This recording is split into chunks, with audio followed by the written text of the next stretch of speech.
হারুন ছিলেন একজন গরিব মানুষ। তিনি একটি দূরবর্তী গ্রামে বাস করতেন, যা এক কঠোর মরুভূমির প্রান্তে অবস্থিত ছিল। ভাঙাচোরা ঘর সংসারের আসবাব বলতে তার একটি ছোট কুঁড়েঘর, একখণ্ড অনুর্বর জমি আর একজন নেককার স্ত্রী ছাড়া আর কিছুই ছিল না। তাদের একটি সন্তানও ছিল। তাদের জীবন ছিল অতি সাধারণ, অল্পতেই সন্তুষ্টি আর সুখে ভরপুর। কিন্তু বাতাস সবসময় জাহাজের ইচ্ছামতো বয় না। তার নেককার স্ত্রী এক কঠিন রোগে আক্রান্ত হয়ে মারা যান। তিনি হারুনকে খুব একটা সময় দেননি। হারুনের হৃদয়ে এক গভীর ক্ষত আর ৭ বছরের একটি ছোট সন্তান রেখে পরপারে চলে যান। সেই সন্তানের তখন অনেক যত্ন আর ভালোবাসার প্রয়োজন ছিল। স্ত্রীর মৃত্যুর ১ বছর পর হারুন একাকিত্ব আর জীবনের বোঝা অনুভব করতে শুরু করেন। গ্রামের মানুষ তাকে পরামর্শ দিল আবার বিয়ে করার জন্য, যাতে ঘরে সাহায্য করার মতো কেউ থাকে এবং ছেলের লালন পালন হয়। তাই হারুন আসমা নামে এক নারীকে বিয়ে করেন। আসমা দেখতে সুন্দর ছিলেন, কিন্তু সেই সৌন্দর্যের নিচে লুকিয়েছিল পাথরের চেয়েও শক্ত এক হৃদয়। বিয়ের প্রথম দিনগুলোতে আসমা মানুষের সামনে কৃত্রিম দয়া দেখাতেন, কিন্তু ঘরের দরজা বন্ধ হলেই তার আসল কদর্য রূপ প্রকাশ পেত। আসমা ছোট শিশু আহমেদকে সহ্য করতে পারতেন না। তিনি তাকে এক ভারী বোঝা মনে করতেন এবং স্বামীর হৃদয়ে নিজের ভাগ বসানো প্রতিদ্বন্দ্বী হিসেবে দেখতেন। তিনি বাচ্চার ওপর নিষ্ঠুরতা শুরু করেন, তাকে খাবার দিতেন না। ফলে আহমেদ রাতে ক্ষুধার্ত ও তৃষ্ণার্থ অবস্থায় ঘুমাত। তাকে দিয়ে অনেক কঠিন কাজ করাতেন। হারুন যখন কাজ থেকে ক্লান্ত হয়ে ফিরতেন, আসমা অভিযোগ আর মিথ্যে কান্নাকাটি শুরু করতেন। তিনি দাবি করতেন আহমেদ খুব দুষ্টু ছেলে এবং সারাদিন তাকে বিরক্ত ও অতিষ্ঠ করে রাখে। ধীরে ধীরে তার কথার বিষ হারুনের মাথায় ঢুকতে শুরু করে। হারুন তার নিজের কলিজার টুকরো সন্তানের প্রতি কঠোর হয়ে ওঠেন। তিনি তার ছেলেকে নিজের দুঃখের কারণ এবং নতুন স্ত্রীর রাগের উৎস হিসেবে দেখতে শুরু করেন। আহমেদ তার বাবার দিকে ভাঙা চোখে তাকাত এবং তার চোখের মধ্যে সেই দয়ালু বাবাকে খুঁজত, যাকে সে চিনত, কিন্তু সে শুধু অবহেলা আর শীতলতাই পেত। পরিস্থিতি আরও খারাপ হয় যখন আসমার নিজের একটি সন্তান হয়। তখন তার হৃদয়ে ঘৃণার আগুন আরও দাউ দাউ করে জ্বলে ওঠে এবং সে আহমেদকে সরিয়ে দেওয়ার সিদ্ধান্ত নেয়, যাতে তার নিজের সন্তানের জন্য পথ পরিষ্কার হয়। আসমা দিন-রাত হারুনের কানে বিষ ঢালতেন যে এবার ফসল খুব কম হয়েছে, বরকত নেই, আমরা এতগুলো মুখ খাওয়াতে পারব না। এই ছেলে আমাদের আর আমাদের ছোট সন্তানের রিজিক খেয়ে ফেলছে। তোমাকে এর একটা ব্যবস্থা করতে হবে, অথবা একে চিরতরে আমাদের জীবন থেকে বের করে দিতে হবে। হারুন শুরুতে ইতস্তত করতেন এবং কিছুটা লজ্জিত হয়ে আত্মপ্রক্ষা সমর্থনের চেষ্টা করতেন, কিন্তু আসমার চক্রান্ত তার দুর্বল ব্যক্তিত্বের উপর জয়ী হয়। আসমা তাকে হুমকি দিলেন যে যদি হারুন আহমেদকে বিদায় না করেন, তবে তিনি ঘর ছেড়ে চলে যাবেন এবং তার কোলের শিশুকেও সাথে নিয়ে যাবেন। এই ক্রমাগত চাপ আর দারিদ্র্য ও অজ্ঞতার চাপে হারুন নিজের শয়তানের কাছে আত্মসমর্পণ করেন এবং তার হৃদয়ের দয়ার দরজা পুরোপুরি বন্ধ করে দেন। সেই অশুভ সকালটি এলো, সেই দিন যেদিন বাবার হৃদয়ে দয়া মরে গিয়েছিল এবং ভয় আর দুর্বলতা জয়ী হয়েছিল। সূর্য ওঠার আগেই হারুন জেগে উঠলেন। কম ঘুম আর অতিরিক্ত চিন্তায় আর চোখ দুটো লাল হয়েছিল। তিনি আসমার দিকে তাকালেন এবং দেখলেন তার চোখে এক দৃঢ় সংকল্পের ঝলক, যেন সে বলছে, হয় আজ এই কাজটি শেষ। হারুন সামান্য পানি আর কয়েক টুকরো শুকনো রুটি নিলেন। এরপর যেখানে আহমেদ ঘুমাচ্ছিল সেখানে গেলেন। শিশু আহমেদকে দেখতে ফেরেশতাদের মতো নিষ্পাপ লাগছিল। সে জানত না তার কপালে এই বিষণ্ণ সকালে কি লেখা আছে। হারুন তাকে এক কম্পিত কণ্ঠে জাগালেন এবং মুখে এক কৃত্রিম হাসি ফুটিয়ে তুললেন, যা তার চোখ পর্যন্ত পৌঁছাল না। হারুন আহমেদকে বললেন যে আজ তারা মরুভূমির গভীরে এক বিশেষ ভ্রমণে যাবে। সেখানে তিনি তাকে শিকার করা শেখাবেন এবং কিছু দুর্লভ কাঠ সংগ্রহ করবেন। আহমেদ খুশিতে আত্মহারা হয়ে গেল, কারণ বাবার কাছ থেকে সে এমন সময় বা গুরুত্ব আগে কখনো পায়নি, বিশেষ করে আসমার আসার পর থেকে। শিশুটি সাথে সাথে উঠে মুখ ধুয়ে নিল এবং তার একমাত্র তালি দেওয়া জামাটি পরল। সে স্বপ্নে বিভোর ছিল যে সন্ধ্যায় সে এক দুঃখ শিকারী হয়ে ফিরবে, যাকে নিয়ে তার বাবা গর্ব করবেন। আহমেদ তার সৎমায়ের সেই অশুভ দৃষ্টি দেখতে পায়নি, যা তাকে বিদায় জানানোর সময় আসমা দিয়েছিল। সেটি ছিল শেষ বিদায়। এরপর আর ফেরার কোনো সম্ভাবনা ছিল না। সূর্যের তাপ বাড়ার আগেই তারা দুজন গ্রাম থেকে বের হয়ে পড়লেন। তারা দীর্ঘ পথ পাড়ি দিচ্ছিলেন এবং লোকালয় থেকে অনেক দূরে চলে যাচ্ছিলেন। মরুভূমির যত গভীরে তারা যাচ্ছিলেন, হারুনের নীরবতা তত ভারী আর ভয়াবহ হয়ে উঠছিল। আহমেদ তার বাদার সাথে কথা বলার চেষ্টা করছিল, শিকার নিয়ে, নেকড়ে নিয়ে এবং পথ নিয়ে প্রশ্ন করছিল। কিন্তু হারুন খুব ছোট ছোট উত্তর দিচ্ছিলেন এবং তার চোখ এদিক সেদিক ঘুরছিল, যাতে ছেলের চোখের দিকে তাকাতে না হয়। সূর্য আকাশের মাঝখানে চলে এলো এবং মরুভূমির বালি আগুনের কয়লার মতো উত্তপ্ত হয়ে উঠল। আহমেদের শরীরে ক্লান্তি দানা বাঁধতে শুরু করল এবং ঘামে ভিজে গেল, কিন্তু বাবার সামনে দুর্বল না হওয়ার জন্য সে নিজেকে শক্ত করে রাখল। দীর্ঘ কয়েক ঘণ্টা ভ্রমণের পর তারা এমন এক জনশূন্য জায়গায় পৌঁছালেন যেখানে বাতাসের শোঁ শোঁ শব্দ ছাড়া আর কিছুই শোনা যাচ্ছিল না। সেখানে বালির মধ্যে এক পুরনো শুকনো নিঃসঙ্গ গাছ দাঁড়িয়েছিল, যা দেখতে কবরের এপিটাফের মতো লাগছিল। হারুন সেখানে থামলেন। বাবা তার ছেলেকে গাছের নিচে বিশ্রামের জন্য বসতে বললেন। বিশ্রামের সুযোগ পেয়ে আহমেদ খুশি হল এবং হাঁপাতে হাঁপাতে বসে পড়ল। হারুন তাকে পানির পাত্র আর রুটির টুকরো দিলেন এবং ভারী কণ্ঠে বললেন, আহমেদ, তুমি এখানে অপেক্ষা করো। আমি ওই দূরের বালিয়াড়ির ওপারে হরিণের পায়ের ছাপ দেখে আসি। আমি দেরি করব না। সাবধান, আমি না ফেরা পর্যন্ত এখান থেকে এক পাও নড়বে না। আহমেদ বাবার কথায় আশ্বস্ত হয়ে মাথা নেড়ে রুটি খেতে শুরু করল। হারুন ঘুরে দাঁড়ালেন এবং দূরে হাঁটতে শুরু করলেন। তার পাগুলো খুব ভারী ছিল, যেন তিনি পেছনে এক বিশাল পাহাড় টেনে নিয়ে যাচ্ছেন। কিছুদূর যাওয়ার পর তিনি থামলেন এবং গাছের নিচে একা বসে থাকা ছোট ছেলের দিকে শেষবারের মতো তাকালেন। তার ভেতরে পিতৃত্বের মমতা এবং আসমার ভয় ও দারিদ্র্যের মধ্যে এক চরম লড়াই চলছিল। কিন্তু শেষ পর্যন্ত শয়তান জয়ী হল। তিনি দয়ার দিক থেকে চোখ বন্ধ করে পিঠ ফেরালেন এবং দ্রুত হাঁটতে শুরু করলেন, বরং এক পালানো মানুষের মতো দৌড়াতে লাগলেন। নিজের কলিজার টুকরোকে অজানার মুখে ফেলে তিনি গ্রামের পথে ফিরে চললেন। সময় কাটতে লাগল এবং সূর্য ডুবতে দিকে হেলে পড়ল। আহমেদ একঘেয়েমি আর উদ্বেগ অনুভব করতে শুরু করল। বাবা ফিরতে এত দেরি করছেন কেন?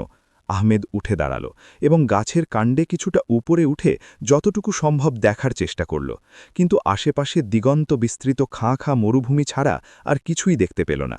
সে তার ক্ষীণ কণ্ঠে চিৎকার করে ডাকতে শুরু করল, বাবা, বাবা, তুমি কোথায়? কিন্তু তার নিজের গলার প্রতিধ্বনি ছাড়া আর কোনো উত্তর এল না। সূর্য ডুবতে শুরু করল। আহমেদের মনে হল হয়তো বাবা পথ হারিয়ে ফেলেছেন অথবা কোনো বিপদে পড়েছেন। কিন্তু তার মনে একবারের জন্য আসেনি যে বাবা তাকে ইচ্ছা করে ফেলে গিয়েছেন। শিশুটি তার দুই হাঁটু বুকের সাথে জড়িয়ে শীতে আর ভয়ে কাঁপতে লাগল। হঠাৎ সে এক শব্দ শুনতে পেল যা তার শরীরের রক্ত হিম করে দিল। সেটি ছিল এক ক্ষুধার্ত নেকড়ের ডাক। সেটি খুব বেশি দূরে ছিল না।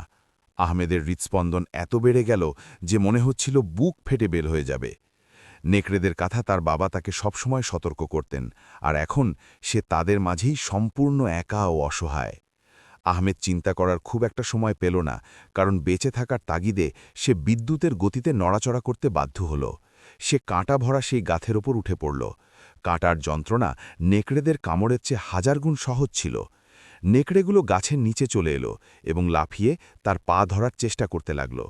আহমেদ দিগন্তের দিকে তাকিয়ে থাকল, যেখান দিয়ে তার বাবা অদৃশ্য হয়েছিলেন, এবং নিষ্পাপ মনে প্রশ্ন করছিল, বাবা, তুমি কেন আমাকে এখানে রেখে গেলে? রাতের মুহূর্তগুলো খুব ধীর আর ভারী হয়ে কাটতে লাগল। অনেক সময় পার হয়ে গেল।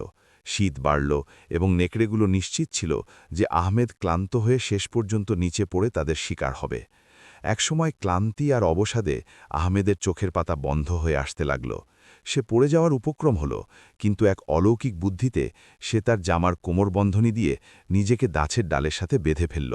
ফলে সে আকাশ আর মাটির মাঝখানে এক নিশ্চল দেহের মতো ঝুলে থাকল। কিন্তু আল্লাহর চোখ কখনো ঘুমায় না এবং এক মুহূর্তের জন্যও গাফেল হয় না। মরুভূমির অন্য প্রান্তে সন্ধ্যাবেলায় এক বিশাল বাণিজ্যিক কাফেলা যাচ্ছিল, যার নেতৃত্বে ছিলেন স্বয়ং ব্যবসায়ী মনসুর। মনসুর তার সম্পদ আর দানশীলতার জন্য বিখ্যাত ছিলেন, কিন্তু তার হৃদয়ে এক গভীর দুঃখ ছিল যা আল্লাহ ছাড়া কেউ জানত না, কারণ তিনি নিঃসন্তান ছিলেন এবং মনে মনে আকাঙ্ক্ষা করতেন তার যদি একটি সন্তান। সেই রাতে প্রবল বাতাস বইছিল, যা পথের চিহ্নগুলো বদলে দিয়েছিল। কাফেলার পথপ্রদর্শক পথ হারিয়ে ফেলেন এবং তারা এক অজানা দিকে চলতে শুরু করেন। এই পথ হারানো শুধু কাকতালীয় ছিল না, বরং এটি ছিল এক নিষ্পাপ আত্মাকে বাঁচানোর ঐশ্বরিক পরিকল্পনা।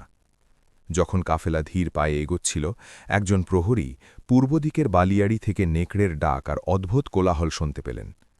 মনসুর থামলেন এবং তার লোকদের তদন্ত করতে বললেন। তার লোকেরা মশাল নিয়ে সাবধানে এগিয়ে গেল এবং দেখল যে একদল নেকড়ে একটি শুকনো গাছের নিচে জড়ো হয়েছে। তারা আকাশে তীর ছুঁড়ল এবং জোরে চিৎকার করল। মনসুর নিজেই গাছের কাছে এগিয়ে গেলেন এবং মশাল উঁচিয়ে ধরলেন। যখন তিনি সেই ভয়াবহ দৃশ্য দেখলেন, তার মুখ দিয়ে আর্তচিৎকার বেরিয়ে এলো। তিনি দেখলেন একটি ছোট শিশু মরা ফলের মতো ঝুলে আছে। তার মুখ ছিল মৃত মানুষের মতো হলুদ আর শরীর ছিল অসাড়। তিনি তৎক্ষণাৎ তাকে খুব সাবধানে নামানোর নির্দেশ দিলেন। যখন আহমেদের দেহ মনসুরের হাতে এলো, বৃদ্ধ ব্যবসায়ী তার শরীরে এক অদ্ভুত শিহরণ অনুভব করলেন।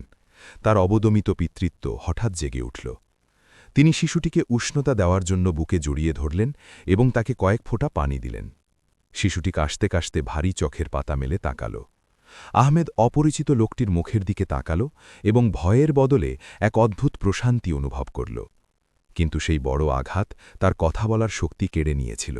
সে একটি শব্দও বলতে পারল না, শুধু কান্না করতে লাগল এবং ব্যবসায়ীর চাদর শক্ত করে ধরে রাখল। মনসুর বুঝতে পারলেন এই শিশুটি ৭ আসমানের ওপর থেকে তার জন্য পাঠানো এক উপহার। সেই মুহূর্তে তিনি প্রতিজ্ঞা করলেন যে তিনি তাকে নিজের সন্তানের মতো বড় করবেন এবং দুনিয়ার যে নিষ্ঠুরতা তাকে নেকড়েদের মুখে ঠেলে দিয়েছিল তার প্রতিদান দেবেন।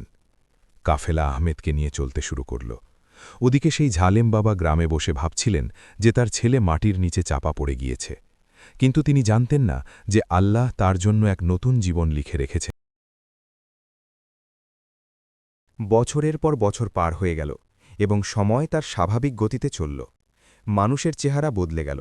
আহমেদ মনসুরের কাছ থেকে ব্যবসার মূলনীতি আর ক্রয় বিক্রয়ের কৌশল শিখলেন। তার জ্ঞান আর চরিত্র দিয়ে নিজেকে সমৃদ্ধ করলেন এবং মানুষের মাঝে প্রিয় হয়ে উঠলেন। যখন মনসুরের মৃত্যুর সময় ঘনিয়ে এল এবং তিনি আল্লাহর রহমতে চলে গেলেন, আহমেদ এক বিশাল বাণিজ্যিক সাম্রাজ্যের উত্তরাধিকারী হলেন।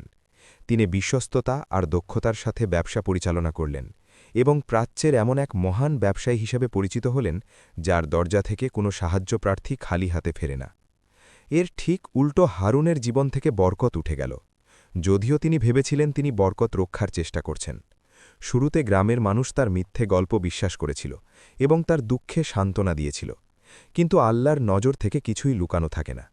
হারুনের গবাদি পশুগুলো কোনো দৃশ্যমান কারণ ছাড়াই একের পর এক মারা গেল এবং তার যে কুয়া দিয়ে জমিতে সেচ দেওয়া হতো তা শুকিয়ে গেল, আর তার সেই জালেম স্ত্রী আসমা আখিরাতের আগে দুনিয়াতেই আযাব দেখতে পেলেন। তিনি যে ছেলেকে আহমেদ থেকে বেশি প্রাধান্য দিয়েছিলেন, সে বড় হয়ে এক অবাধ্য ও চরিত্রহীন মানুষ হল। সে ভালো কিছু জানত না এবং মন্দ কাজ ছাড়ত না। সে তার বাবার জমানো টাকা চুরি করে নিজের লালসার পেছনে খরচ করত এবং নিজের মায়ের সাথে এমন রূঢ় আচরণ করত যা আহমেদ ছোটবেলায় সহ্য করা জুলুমের চেয়েও বেশি ছিল। এরপর ১ বছর সেই গ্রামে তীব্র খরা দেখা দিল, যেন ঐশ্বরিক বিচার নেমে এসেছে। বৃষ্টি বন্ধ হয়ে গেল, জমি ফেটে চৌচির হল এবং মানুষ জীবন বাঁচাতে গাছের পাতা খেতে শুরু করল। হারুন আর তার স্ত্রীর ওপর দারিদ্র্য হামনভাবে চেপে বসল যে তারা ভিক্ষা করতে বাধ্য হলেন। তাদের জন্য এক টুকরো শুকনো রুটি কেনাও কঠিন হয়ে পড়ল। এই ভয়াবহ বিপদের সময় গ্রামের মানুষ বড় শহরের এক নেককার ব্যবসায়ীর কথা শুনতে পেল। সেই ব্যবসায়ী প্রতি বছর দুর্ভিক্ষের সময় অভাবীদের জন্য তার গুদাম খুলে দেন এবং আল্লাহর সন্তুষ্টির জন্য গম আর আটা বিতরণ করেন। হারুনের সামনে আর কোনো পথ ছিল না। বার্ধক্য, দুর্বল দৃষ্টি আর বাঁকা কোমর নিয়ে তিনি নিজের সব শক্তি সঞ্চয় করে একদল অভাবী মানুষের সাথে সেই মহান ব্যবসায়ীর কাছে যাবার সিদ্ধান্ত নিলেন। আসমাও তার সাথে পা টেনে টেনে যাচ্ছিলেন এবং মানুষের কাছে হাত পাচ্ছিলেন। অবশেষে তারা সেই মহান ব্যবসায়ীর প্রাসাদের দ্বারে পৌঁছালেন। দৃশ্যটি ছিল অত্যন্ত গাম্ভীর্যপূর্ণ। শত শত অভাবী মানুষ সুশৃঙ্খল সারিতে দাঁড়িয়েছিল এবং কর্মচারীরা সম্মান আর শৃঙ্খলার সাথে বস্তা বিতরণ করছিল। সভার প্রধান আসনে এক সুদর্শন যুবক বসেছিলেন, যার মুখে গাম্ভীর্য আর মর্যাদা ফুটে উঠছিল। তিনি দামি কিন্তু সাধারণ পোশাক পরেছিলেন এবং নিজেই বিতরণ কাজ তদারকি করছিলেন, যাতে নিশ্চিত হওয়া যায় যে হকদাররা তাদের প্রাপ্য পাচ্ছে। হারুন অপমানের গ্লানি আর ভাঙা মন নিয়ে নিজের পানার অপেক্ষায় ছিলেন। তিনি মাটির দিকে তাকিয়ে হাত বাড়িয়ে সদকা চাইলেন। তিনি জানতেন না যে উঁচু যে হাতটি তাকে দান করতে যাচ্ছে সেটি তার নিজের ছেলের হাত, যাকে ২০ বছর আগে তিনি মরার জন্য ফেলে এসেছিলেন। আহমেদ তার নিয়ম অনুযায়ী নতুন প্রার্থীর দিকে মাথা তুললেন, যাতে হেসে তাকে সান্ত্বনা দিতে পারেন। কিন্তু যখনই তার নজর সেই বৃদ্ধ মানুষটি আর তার পাশে দাঁড়িয়ে থাকা নারীর ওপর পড়ল, তিনি নিজের জায়গায় জমে গেলেন। এই লোকটাই তার বাবা, এবং এই নারী তার আহমেদের হাত আটার বস্তা ধরা অবস্থায় কাঁপতে লাগল এবং তার চোখের সামনে ২০ বছর আগের সেই যন্ত্রণাদায়ক স্মৃতিগুলো বিদ্যুতের মতো ঝলসে উঠল। তার মনে পড়ল সেই গাছের নিচে নিজের কান্নার কথা এবং তার মাংস ছিঁড়ে খাবার জন্য এগিয়ে আসা নেকড়েদের ডাক। তার মনে পড়ল তার বাবার পিঠের কথা, যা নিষ্ঠুরতার সাথে দূরে সরে যাচ্ছিল। এই সেই লোক যাকে একসময় শক্তিশালী পাহাড়ের মতো মনে হতো, আর আজ সে তার সামনে এক ভাঙা ডালের মতো দাঁড়িয়ে আছে, মুখ ফ্যাকাশে আর চোখ দুটো অপমান ও অভাবের গ্লানিতে ম্লান। আহমেদ তার চোখের পানি আটকানোর চেষ্টা করলেন এবং সৎমা আসমার দিকে তাকালেন। যে নারী তার জীবনের ধ্বংসের কারণ ছিল, সে আজ এক জীর্ণ বৃদ্ধা। সত্যই, আল্লাহ যাকে ইচ্ছা সম্মানিত করেন আর যাকে ইচ্ছা লাঞ্ছিত করেন। আহমেদ তার রক্ষীদের আদেশ দিলেন কিছুক্ষণের জন্য হলঘর খালি করে দিতে এবং সেই বৃদ্ধ ও নারীকে সেখানে রেখে যেতে। এরপর তিনি গাম্ভীর্য ও শান্তভাবে তাদের কাছে এগিয়ে গেলেন। তারা তাকে চিনতে পারেনি, কারণ সময় চেহারা বদলে দিয়েছিল এবং প্রাচুর্য তার রূপ এমনভাবে বদলে দিয়েছিল যে অতীতের সেই নিষ্পাপ শিশুকে আর চেনা যাচ্ছিল না। ধন সম্পদ আহমেদকে এমন এক মর্যাদা দিয়েছিল যা তার বাবা আগে কখনো তার দুর্বল ছেলের মধ্যে দেখেননি। হারুন ভাবলেন ব্যবসায়ী হয়তো তাকে বিশেষ কিছু দেবেন, তাই তিনি তার দীর্ঘায়ু আর সমৃদ্ধির জন্য দোয়া করতে শুরু করলেন। আহমেদ চিৎকার করলেন না, রাগ দেখালেন না, বরং এক শান্ত কণ্ঠে কথা বললেন, যার ভেতরে বছরের পর বছর জমা থাকা ব্যথা লুকিয়েছিল। তিনি বৃদ্ধকে তার সন্তানদের কথা জিজ্ঞেস করলেন এবং জানতে চাইলেন দুনিয়া তার সাথে কেমন আচরণ করেছে। এরপর সরাসরি বাবার চোখের দিকে তাকিয়ে এমন কণ্ঠে কথা বললেন যা পুরো জায়গা কাঁপিয়ে দিল। বাবা, নেকড়েরা আহমেদকে খায়নি, বরং তুমিই আহমেদকে নেকড়েদের হাতে তুলে দিয়েছিলে, আর তুমি জেনে রাখো যে আমি সেই আহমেদ। এই কথাগুলো হারুন আর আসমার মাথায় বজ্রপাতের মতো আঘাত করল। তাদের চোখ বড় বড় হয়ে গেল, জবান বন্ধ হয়ে গেল, এবং বাবার কাপা কাপা হাত থেকে লাঠিটি পড়ে গেল। তিনি পাথর হয়ে দাঁড়িয়ে সেই মহান ব্যবসায়ীর দিকে চেয়ে রইলেন। হ্যাঁ, তিনি তাকে কণ্ঠস্বর শুনে এবং চোখের সেই চাহনি দেখে চিনতে পেরেছেন, যা কখনোই বদলায়নি। বাবা কেঁদে ছেলের পায়ের কাছে লুটিয়ে পড়লেন এবং ক্ষমা চাইলেন, আর সৎ মা লজ্জায় ও অপমানে মেঝের ওপর ভেঙে পড়ে কাঁপতে লাগলেন। এটি ছিল এক কম্পন ধরানো দৃশ্য। এটি ছিল এক ঐশ্বরিক আদালত, যা তার সুন্দরতম রূপে প্রকাশিত হয়েছিল। মাজলুম আদেশ দিচ্ছে, আর জালিম তার হাঁটু গেড়ে পড়ে আছে। আহমেদের হৃদয়ে যে তীব্র যন্ত্রণা হচ্ছিল, তা সত্ত্বেও তিনি হাত বাড়িয়ে তার বাবাকে তুললেন এবং আদেশ দিলেন তাদের দুজনকে যেন পর্যাপ্ত অর্থ ও আসবাব দেওয়া হয়, যা দিয়ে তাদের বাকি জীবন চলে যাবে। কিন্তু তার হৃদয়ে এমন এক ক্ষত ছিল যা কখনোই শুকাবে না। তিনি তার শেষ সিদ্ধান্ত জানালেন, তাদের দিকে শেষবারের মতো তাকিয়ে বললেন যে টাকা তাদের জন্য আছে, কিন্তু আহমেদ তার গলার কাছে আটকে আসা কান্না চেপে বললেন, বাবা, এই টাকা নাও এবং শান্তিতে চলে যাও, কিন্তু আজ থেকে আমার জীবনে তোমাদের আর কোনো স্থান নেই। ২০ বছর আগে আমার ভেতরে যে শিশুটি ছিল তাকে তোমরা মেরে ফেলেছ। আজ তোমাদের সামনে যে দাঁড়িয়ে আছে সে সেই ব্যক্তি যাকে ভাগ্য তোমাদের থেকে চিরতরে দূরে সরিয়ে দিয়েছে। এভাবেই হারুন সেই আটা নিয়ে ফিরলেন যার জন্যে তিনি এসেছিলেন, কিন্তু নিজের ছেলেকে দ্বিতীয়বারের মতো হারালেন, আর এবার চিরতরের জন্যে। তিনি তার বাকি জীবন দিগন্তের দিকে তাকিয়ে চোখের পানি ঝরিয়ে কাটালেন। তিনি সবসময় কামনা করতেন যদি সময় এক মুহূর্তের জন্য ফিরে আসত, তবে তিনি আহমেদকে নেকড়েদের হাতে তুলে না দিয়ে বুকে জড়িয়ে ধরতেন। এভাবেই আল্লাহর ইচ্ছা জয়ী হল এবং সময় প্রমাণ করল যে কেউ যদি আল্লাহর জন্যে কোনো কিছু ত্যাগ করে, তবে আল্লাহ তাকে তার চেয়ে উত্তম কিছু দান করেন। আর জুলুম হল এক অন্ধকার যা বছরের পর বছর পার হলেও মুছে যায় না। সেই রাতেই প্রাসাদের সব আলো নিভে যাওয়ার পর আহমেদ বিছানায় শুয়েছিলেন, কিন্তু ঘুম তার চোখে আসছিল না। কিছুক্ষণ পর তিনি এক ভয়াবহ স্বপ্ন দেখলেন তার বাবা হারুন এক ফাঁকা ময়দানে আছেন। কালো মেঘে আকাশ ঢাকা এবং প্রবল ঝড় বইছে। হারুন দুর্বল পায়ে এক অজানা দিকে যাওয়ার চেষ্টা করছেন, কিন্তু প্রতিবার ঝড় তাকে পেছনের দিকে ঠেলে দিচ্ছে। তার কাপড় ছেঁড়া এবং মুখ ভয় ও অনুশোচনায় ভরা। তার ঠোঁটে শুধু একটিই ডাক, আহমেদ, আমাকে মাফ করে দাও। আহমেদ আতঙ্কে জেগে উঠলেন। তার বুক দ্রুত ওঠানামা করছিল এবং চোখে পানি ছিল। তিনি দীর্ঘ সময় চুপ করে বসে থাকলেন। এরপর তার মাথায় শৈশবের সেই একই দৃশ্য ভেসে এলো, সেই একই গাছ, একই একাকিত্ব, একই ভয়। কিন্তু সেই মুহূর্তে তার হৃদয়ে অন্য এক ধ্বনি প্রতিধ্বনিত হল। আমার বাবা যা করেছেন, আমি যদি তাই করি, তবে আমার আর তার মধ্যে পার্থক্য কি থাকল? বাবা যদি আমার ওপর জুলুম করে থাকেন, তবে কি আমাকেও একই কাজ করতে হবে? তিনি যদি আমাকে মৃত্যুর মুখে ছেড়ে দিয়ে থাকেন, তবে কি আমিও তাকে একই অবস্থায় ফেলে রাখব? না, কক্ষণই না। তিনি জানতেন যে বাবা মা যতই জালেম হোক না কেন, তাদের অবাধ্য হওয়া বা অপমানে ফেলে রাখা আল্লাহর কাছে বড় গুনাহ। এই চিন্তা আহমেদের হৃদয়ের কঠোরতা গলিয়ে দিল। তিনি চেয়েছিলেন তার বাবার বার্ধক্যের শেষ নিঃশ্বাসগুলো যেন এমন এক ছাদের নিচে কাটে, যেখানে মর্যাদা আছে, ভয় নেই, এবং যেখানে জীবনের শেষ তিনি তার বাবার এবং সৎমা আসমার চোখের সেই অনুশোচনা দেখেছিলেন, যা বছরের পর বছর নিষ্ঠুরতা, ক্ষুধা আর পরীক্ষার পর কান্নার রূপ নিয়েছিল। তিনি জানতেন তার সাথে কি ঘটেছিল। তা জুলুম ছিল, অন্যায় ছিল, এবং এমন কিছু যা তার স্মৃতি থেকে কখনোই মুছবে না। কিন্তু মনে রাখা আর প্রতিশোধ নেওয়া এক জিনিস নয়। সেই মুহূর্তেই আহমেদ সিদ্ধান্ত নিলেন। তিনি তৎক্ষণাৎ তার বিশ্বস্ত লোকজনকে আদেশ দিলেন হারুন আর আসমাকে সসম্মানে প্রাসাদে নিয়ে আসতে। যখন তারা প্রাসাদে এলেন, আহমেদ তাদের সাথে অতিথির মতো আচরণ করলেন না, বরং বাড়ির বড়দের মর্যাদা দিলেন। তাদের জন্য আরাম, চিকিৎসা এবং পূর্ণ সম্মানের ব্যবস্থা করা হল। আহমেদ তার হৃদয়ের তিক্ততা ভেতরেই দাফন করে দিলেন এবং এহসান বা দয়াকে নিজের পথ বানিয়ে নিলেন। কারণ তিনি জেনেছিলেন যে ক্ষমা দুর্বলতা নয়, বরং এটিই হল সবচেয়ে বড় শক্তি। কিছুদিন পর আহমেদ এক নেককার, ধৈর্যশীল ও মহীয়সী নারীকে বিয়ে করেন, যিনি তার ক্ষতস্থানে মলম লাগিয়ে দিলেন এবং তার জীবন শান্তিতে ভরিয়ে দিলেন।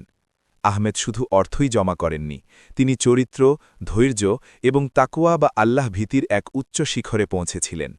তিনি জেনেছিলেন যে আল্লাহর জন্যে সবর করলে আল্লাহ তার জন্য এমন পথ খুলে দেন যা সে নিজে কল্পনাও করতে পারে না। আহমেদ তার অতীতের তিক্ততাকে হৃদয়ে জায়গা দেননি এবং প্রতিশোধ নেননি, বরং তিনি তার অভিজ্ঞতা থেকে শিখেছিলেন যে রহমত, ন্যায়বিচার এবং এহসানই হল শ্রেষ্ঠ শক্তি। তিনি তার বাবা এবং সৎমায়ের দোষ মার্জনা করেছিলেন এবং মনে আশা রেখেছিলেন যে তারাও তাদের জীবন বদলে ফেলবে।